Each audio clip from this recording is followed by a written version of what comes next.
Hello, dear students, and welcome back to English with Professor Tabassum. In today's video, I'm going to explain you the summary of the poem A Different History, written by Sujata Bhatt. This poem is taken from Degree Second Semester English, Unit 3. Let us understand the summary line wise. Sujata Bhatt, born 1956, is an award winning poet. She spent most of her childhood in India and migrated to America with her family. यानी कि सुजाता भट्ट जो थी वो 1956 में पैदा हुई थी और उन्हें अपने पोइट्रीज़ के लिए अवार्ड भी मिल चुका है। उन्होंने अपने बचपन में वक्त इंडिया में गुजारा है और फिर बाद में वो शिफ्ट हो गई अमेरिका अपने पूरे परिवार के साथ। Her poems appeared in literary journals across the world, यानी कि दुनिया भर में लिटरेरी जर्नल्स में उनकी पोएम्स छपी गई, पब्लिश हुई। दे वर एंटेगनाइज्ड यानी कि उनकी जितना भी कलेक्शन था उनकी पोएम्स का वो सब पब्लिश किया गया। Her poetry reflects the emotions associated with multicultural and multilingual context, यानी कि उनकी पोएम्स जो है वो दर्शाती हैं, रिफ्लेक्ट करती हैं इमोशंस को अलग अलग कल्चर्स के और अलग अलग भाषाओं में। It is multicultural and multilingual context means situations. Sujata Bhatt is also known for her translations of Gujarati and German literature into English. यानी कि सुजाता भट्ट ने गुजराती और जर्मन लैंग्वेज में लिखा है और उनके जो काम थे, जो पोएम्स थे, जो राइटिंग्स थे ये दो लैंग्वेजेस में उन्हें इंग्लिश में ट्रांसलेट किया गया। A Different History is a poem by Sujata Bhatt. The poem opens up with a symbolic approach. Great Pan is not dead. He simply emigrated to India. तो ये जो पोएम है सुजाता भट्ट की अ डिफरेंट हिस्ट्री, इस poem में बात की जाती है ग्रेट पैन की यानी कि ग्रीक गॉड की। तो सुजाता भट्ट कहती हैं कि great pan is not dead, वो अभी मरे नहीं हैं ग्रीक गॉड, एंड वो सिंपली शिफ्ट हो चुके हैं इंडिया में। To demonstrate that cultural flow is a continual process of human evolution that deals with identity, particular cultural identity in a post-colonial society, especially in India. इस poem के ज़रिए वो बताना चाहती हैं कि जो कल्चर्स है वो आपस में मिक्स हो चुके हैं एंड ये जो डेवलपमेंट ऑफ कल्चर्स है वो एक कंटिन्यूस प्रोसेस है। ओके, ह्यूमन एवोल्यूशन यानी कि डेवलपमेंट होते रहता है, आइडेंटिटी चेंज होती है, ख़ास तौर से कल्चरल आइडेंटिटी। और आइडेंटिटी तब बहुत ज़्यादा चेंज हुई जब इंडिया आज़ाद हो चुका था ब्रिटिशर्स के रूल से, यानी कि पोस्ट कॉलोनियल सोसाइटीज़ जब बनी थी, यानी कि आफ्टर कॉलोनियलिज्म इंडिया जो था उसमें बहुत सारे चेंजेस आए, डेवलपमेंट्स हुए। In the poem power and language are linked as the oppressors Britishers language is pushed on the oppressed. So इस पोएम में ताकत और भाषा की बात की गई है जिसे जोड़ा गया है ऑप्रेसर्स की लैंग्वेज के साथ। ऑप्रेसर्स यानी कि वो जो कि दूसरों को एक्सप्लॉइट करता है, अपने स्वार्थ के लिए दूसरों का इस्तेमाल करता है, और यहाँ पर ऑप्रेसर है ब्रिटिशर्स जिन्होंने भारत पर हुकूमत की थी। एंड उनकी जो भाषा है वो हम इंडियंस पे फोर्स की जा चुकी है। Okay, we are the oppressed people. The poet discusses the impact of various cultures on the local language and mentality as a result of colonization.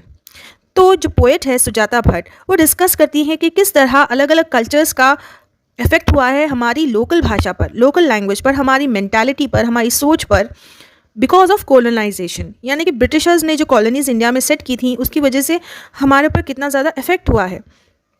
As she has experienced three different cultures, Indian, American and German, the poet is attempting to explain the similarities between India and Greek religious mythology in the poem.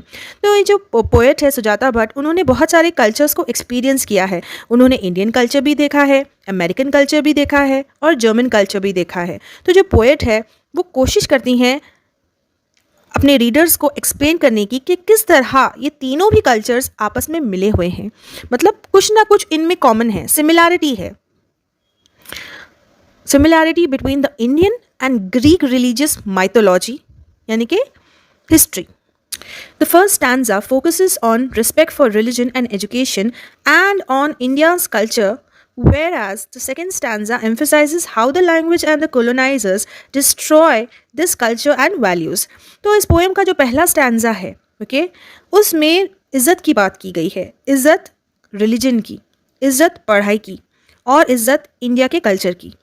जबकि जो दूसरा stanza है इस poem का, उसमें importance दी गई है या जोर दिया गया है भाषा के ऊपर कि किस तरह जो कॉलोनाइजर्स थे यानी कि जो ब्रिटिशर्स थे, उन्होंने इंडियन कल्चर को, इंडियन वैल्यूज़ को डिस्ट्रॉय कर दिया. She says that we respect the holy books and epics to what extent it is. तो सुजाता भट्ट कहती है कि हम तो बहुत ज़्यादा इज्जत करते हैं होली बुक्स की, रिलीजियस बुक्स की और रिलीजियस एपिक्स की यानी कि इवेंट्स की. Okay, we turn the pages of the holy books very gently because the paper comes from the wood and the wood comes from trees. Most of the trees are occupied in a place of sacredness. So she says that जितनी भी किताबें होती हैं उनके जो पन्ने होते हैं यानी कि पेपर जो होता है उसे हम बहुत ही आराम से जेंटली टर्न करते हैं, क्योंकि पेपर जो है वो वुड से आता है और वुड जो है वो झाड़ों से आता है और झाड़ जो हैं वो बहुत ज़्यादा होली होते हैं. ओके, उन्हें रिस्पेक्ट दिया जाता है बिकॉज ये मानते हैं कि पेड़ गॉड से रिलेटेड होते हैं. According to the Hindu religious believes, goddess Saraswati is the goddess of knowledge. So here we can understand the connection between nature and knowledge.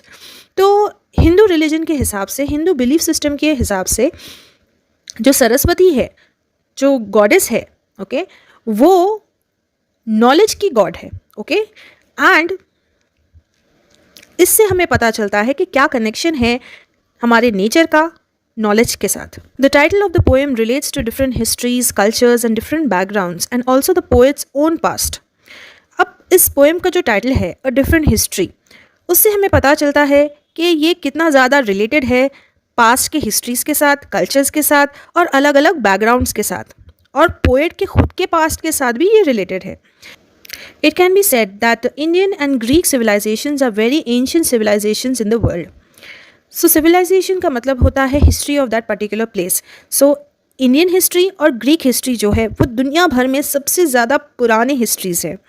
The poet shows herself as a confused person about her identity as she was roaming from one country to another as a child, and she hypothetically recollects herself as if she wouldn't have left her country, India, that the history might be different. तो poet जो है वो अपने आप को एक बहुत ही confuse इंसान की तरह पेश करती हैं, and she is confused about her identity. वो अपनी पहचान के बारे में कन्फ्यूज्ड है कि वो तो दुनिया भर में घूम रही थी, एक कंट्री से दूसरी कंट्री, बचपन में एज अ चाइल्ड, एंड वो ये हाइपोथेटिकली अज्यूम करती हैं. Hypothetical means she is assuming और she is imagining, okay, that if she would have not left India, then Indian history कुछ अलग होती, okay, कुछ different होती. The second part of the poem deals with the oppressors and the oppressed, the loss of language and culture. तो दूसरा हिस्सा जो poem का है उसमें बात की जाती है oppressors की. oppressors यानी कि वो लोग जो कि जुल्म ढाते हैं, दूसरों को अपने फ़ायदे के लिए इस्तेमाल करते हैं, जैसे कि Britishers, and the suppressed. Suppressed यानी कि जिन्हें झुकाया जाता है, पुट डाउन किया जाता है, जैसे हमारे इंडियंस को किया गया था आज़ादी से पहले. So part 2 talks about oppressors and suppressed. और loss of language and culture, किसका लॉस हुआ है यहाँ पर? भारत का लॉस हुआ है, right. We are forced to learn the English language, we are losing our own language, own cultures.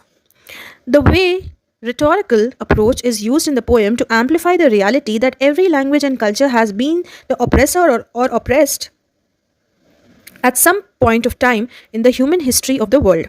So इस पोएम में rhetorical approach यूज़ किया गया है, यानी कि communicative approach यूज़ किया गया है ये बताने के लिए कि there has been a great sound, okay, great sound of the reality that language and culture जो है वो कभी ना कभी या तो ऑप्रेसर बन गई है, यानी कि दूसरों को झुकाने वाली चीज़ बन गई है, या फिर ऑप्रेस्ड बन गई है, उसे झुकना ही पड़ा, like that, at some point of time in the human history of the world. The image of scythe has been used to portray the cruelty against the oppressed, and it can be a reference to the ruler's tongue. तो एक image, एक tool होता है जिसका नाम है scythe. अब ये जो टूल होता है वो क्रॉप्स कट करने के लिए यूज़ किया जाता है. सो इस टूल को पोर्ट्रे किया गया है, यानी कि बताया गया है ये बताने के लिए कि जो ब्रिटिशर्स है, जो ऑप्रेस करते हैं लोग, उनकी क्रूअल्टी क्या है अगेंस्ट द ऑप्रेस्ड, यानी कि इंडियन पीपल. और ये स्काइथ उस रूलर की ज़बान की तरह है, ओके, जो कि हुकूमत कर रहा है, जुल्म कर रहा है लोगों पर.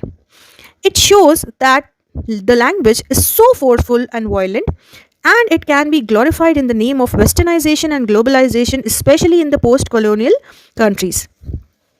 अब ये जो भाषा है वो इतनी ज़्यादा मजबूर करती है लोगों को, इतना ज़्यादा मजबूर करती है और वॉयलेंट होती है, ख़तरनाक होती है कि उसने इज्जत दे रखी है वेस्टर्नाइजेशन को, वेस्टर्न कल्चर को, एंड ग्लोबलाइजेशन यानी कि ट्रेड एंड टेक्नोलॉजी को इम्पोर्टेंस दी गई है, ख़ास तौर से उस वक्त में जब इंडिया हाल हाल में आज़ाद हुआ था ब्रिटिशर्स के रूल से। इन पोस्ट कॉलोनियल कंट्रीज़, यानी कि सिर्फ भारत ही नहीं था जहाँ पर ब्रिटिशर्स ने अपनी हुकूमत की, कॉलोनीज सेट किए, बहुत सारे दूसरे कंट्रीज़ भी थे। Okay, for example Africa. Next, as globalisation has become the moving trend of the world, people are force to adopt the English language. जिस तरह से, जितनी स्पीड से ग्लोबलाइजेशन यानी कि ट्रेड, कॉमर्स और टेक्नोलॉजी स्पीड से अपडेट हो रही है, हर किसी को मजबूरन इंग्लिश लैंग्वेज को अडॉप्ट करना पड़ रहा है, because it has become a link language. अगर आपको इंग्लिश नहीं आती, that means you can not connect to all the new things and the updates that are happening in the world. So it has become a link language, we can say. At this juncture, means particular point, she admits that the unborn grandchildren grow to love that strange language, the oppressor's language. तो इस point पर जो poet है सुजाता, वो कहती हैं कि जो बच्चे अभी पैदा भी नहीं हुए हैं, ओके, जो कि ग्रैंड चिल्ड्रन होने वाले हैं, वो लोग तो पैदा होते ही इस इंग्लिश लैंग्वेज से प्यार करने लगते हैं। ये अजीब सी लैंग्वेज, ये ऑप्रेसर की लैंग्वेज, जुल्म ढाने वाले की लैंग्वेज, एक्सप्लॉइट करने वाले की language. According to the poet, today the English language has become the language of opportunities. Poet Sujata के हिसाब से आज के दौर में इंग्लिश लैंग्वेज जो है वो अपॉर्चुनिटी की भाषा बन चुकी है, यानी कि वो आपको बहुत ज़्यादा आगे लेके चलती है लाइफ में। अगर आपको ये भाषा आती है तो आपको अच्छी जॉब मिल सकती है, आप अच्छी लाइफस्टाइल जी सकते हो, आप अच्छा कमा सकते हो, अच्छा खा सकते हो, अगर आपको इंग्लिश लैंग्वेज आती है तो। Otherwise we will remain as frogs in the well, वरना हम तो फ्रॉग्स की तरह रहेंगे जो कि एक बार कुएं में गिरे उसके बाद वो ऊपर आ ही नहीं सकते, उस तरह हम हो जाएंगे अगर हमें ये लैंग्वेज ना आए तो।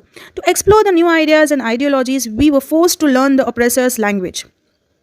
तो नए आइडियाज़ को, नए आइडियोलॉजीज़ को, नए टेक्निक्स को, नई चीज़ों को सीखने के लिए हमें ये ऑप्रेसर की लैंग्वेज इंग्लिश को अपनाना ही होगा। Okay, this poem also emphasises the importance of language in establishing national identity and connecting people of the same country where shared history and culture of which language is a part. So poem जो है वो importance बताती है language की कि किस तरह सबकी नेशनली, मतलब ऑल ओवर इंडिया एक आइडेंटिटी, एक पहचान बन गई है और इस भाषा के ज़रिए लोग एक दूसरे से अपनी ही कंट्री में कनेक्ट कर पाते हैं जिनकी सेम हिस्ट्री है, सेम कल्चर है। The poem employs a variety of literary styles and explores a number of themes, the most important of which is the importance of language. तो पोएट जो है वो बहुत ज़्यादा अलग अलग किस्म के लिटरेरी स्टाइल्स की बात करती हैं, यानी कि लिखने के स्टाइल की बात करती है, जैसे कि डिस्क्रिप्टिव राइटिंग हो गया, एक्सपोजिटरी राइटिंग हो गया, नरेटिव राइटिंग, पर्सुएसिव राइटिंग। सो अलग अलग तरीके होते हैं लोगों के लिखने के। तो वो सारे जो थीम्स हैं, जो स्टाइल्स हैं, उसकी बात करती है वो।